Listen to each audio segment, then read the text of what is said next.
नमस्ते प्यारे बच्चों, आप सब कैसे हैं? मैं आशा करती हूँ आप सभी अपने अपने घरों में कुशलता से होंगे। आप सभी को नव वर्ष की बहुत बहुत शुभकामनाएं। आपको लोहड़ी और मकर संक्रांति की भी शुभकामनाएं।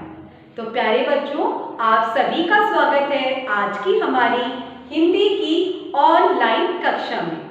तो प्यारे बच्चों, आज की हमारी कक्षा का विषय है स्वरों को सही चित्र से मिलान करना। यानी कि आपको चित्र देखने हैं और वे चित्र किस स्वर से शुरू होते हैं, आपको चित्रों को सही स्वर से मिलाना है।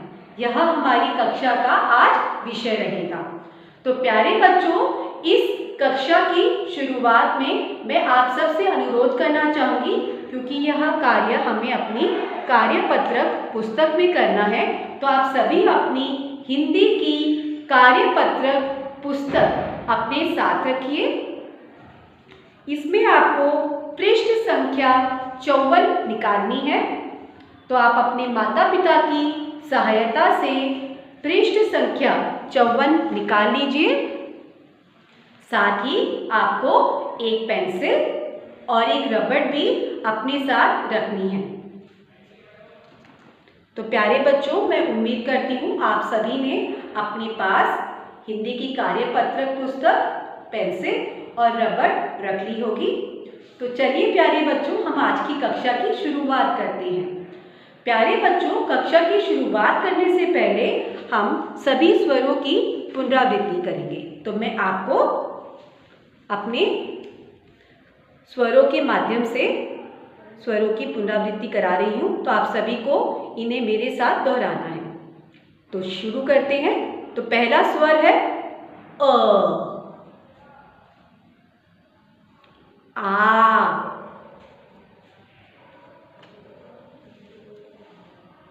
अगला स्वर है छोटी ई, बड़ी ई, छोटा ऊ, बड़ा ऊ, री, री, ए, आई, ओ, औ,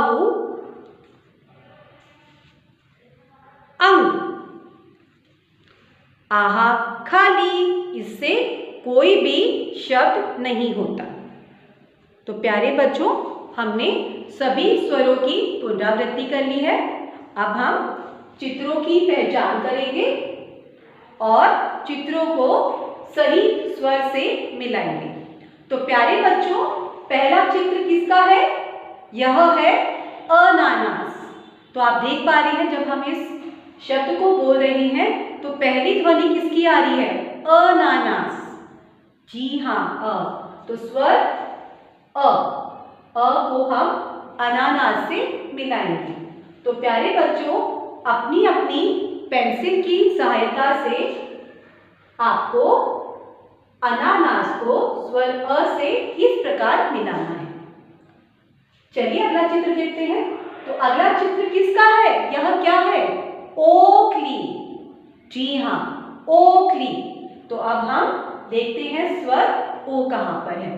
तो प्यारे बच्चों, यह है स्वर ओ, जिसमें ऊपर एक मात्रा होती है, वह स्वर ओ होता है। जिसमें दो मात्रा होती है, वह स्वर औ होता है। तो ओ से ओखली। तो हम अपनी पेंसिल की सहायता से ओ से ओखली का मिलान करेंगे। अगला चित्र है ईश्वर।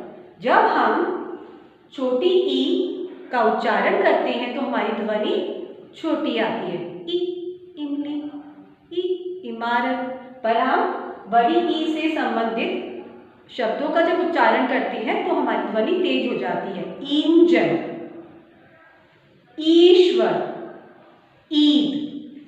तो चलिए ईश्वर को बड़ी ई से इस प्रकार मिलाते हैं। चलिए अगला चित्र देखते हैं। यह क्या है प्यारे बच्चों? उल्लू। उल्लू, उल्लू किससे शुरू होता है? छोटा ऊ से उल्लू। तो प्यारे बच्चों अगला चित्र देखते हैं। यह कौन है?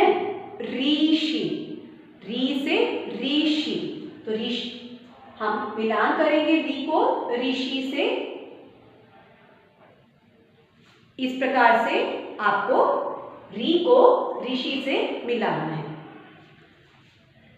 तो अब प्यारे बच्चों अब हम देखते हैं यह किसका चित्र है? एडी। एडी। तो एडी की शुरुआत में हमें ध्वनि किसकी आ रही है? ए। चलिए मिलान करते हैं एडी को एस। ठीक है प्यारे बच्चों, अब ये क्या है? एनक। एनक। तो एनक जो है उसको हम किससे मिलाएंगे? ए से। एनक। ए की ध्वनि ए, एडी, एनक। चलिए अब अगला चित्र देखते हैं प्यारे बच्चों। अगला चित्र है अंजीर। अंजीर। तो जब मैंने अंजीर शब्द बोला तो मुझे अ के साथ में न की ध्वनि आई, तो यह अंग की ध्वनि है। अंजीर। अंडा, अंगूर। यह है अंजीर। अंजीर को हम मिलाएंगे अंग से। तो इस प्रकार से आपको चित्रों को देखना है और वह किस स्वर से शुरू होते हैं उनका मिलान करना है। अगला चित्र है आम। जब हम अ की ध्वनि लेते हैं तो हमें गले से इस प्रकार से ध्वनि निकालनी है। और जब हम आ से संबंधित किसी भी चित्र के उच्चारण को सुनते हैं तो हमें बड़ी यानी कि ध्वनि ऊंची सुनाई देती है। आ, आम, आ, आलू, आ, आसन, आ। हमारी ध्वनि अपने आप ऊंची हो जाती है। तो आम। यह है आ, यह है आम। आम को हम आ से मिलाएंगे। प्यारे बच्चों अगला चित्र है ऊन। बड़ी ऊ की ध्वनि सुनाई दे रही है हमें। ऊन, ऊंट, ऊद बिला। तो प्यारे बच्चों यह है बड़ा ऊ। बड़े ऊ को हम ऊन से इस प्रकार मिलाएंगे। प्यारे बच्चों यह किसका चित्र है? औजार। तो ओ की ध्वनि में ओ की साउंड आती है, ध्वनि आती है ओखली, ओढ़नी, ओस। परंतु औ से शुरू होने वाले शब्दों में औ की ध्वनि आती है, जैसे औरत, औजार, औसत। तो औजार को हम प्यारे बच्चों औ से इस प्रकार से मिलाएंगे। तो प्यारे बच्चों आज की कक्षा में हमने अपने सभी स्वरों को किस प्रकार से चित्रों से मिलाना है यह सीखा। स्वरों का किस प्रकार से उच्चारण किया जाता है हमने यह भी सीखा। और अभी तक हमने जितने भी स्वर सीखे हैं सभी को हमने पुनरावृत्ति के माध्यम से उनके स्वरों के चित्रों के माध्यम से हमने उनकी पुनरावृत्ति की। तो प्यारे बच्चों आपको यह कार्य अपनी कार्यपत्रक पुस्तक में साफ सुथरे तरीके से करना है। तो आपकी कक्षा में आपने यह सीखा। तो प्यारे बच्चों मैं उम्मीद करती हूँ आज की कक्षा में आपने खूब अच्छी तरीके से स्वरों को समझा होगा और चित्रों को अच्छे से मिलाया होगा। तो आज की कक्षा के लिए बस इतना ही। अगली कक्षा में जल्द ही मिलते हैं। तब तक के लिए धन्यवाद प्यारे बच्चों।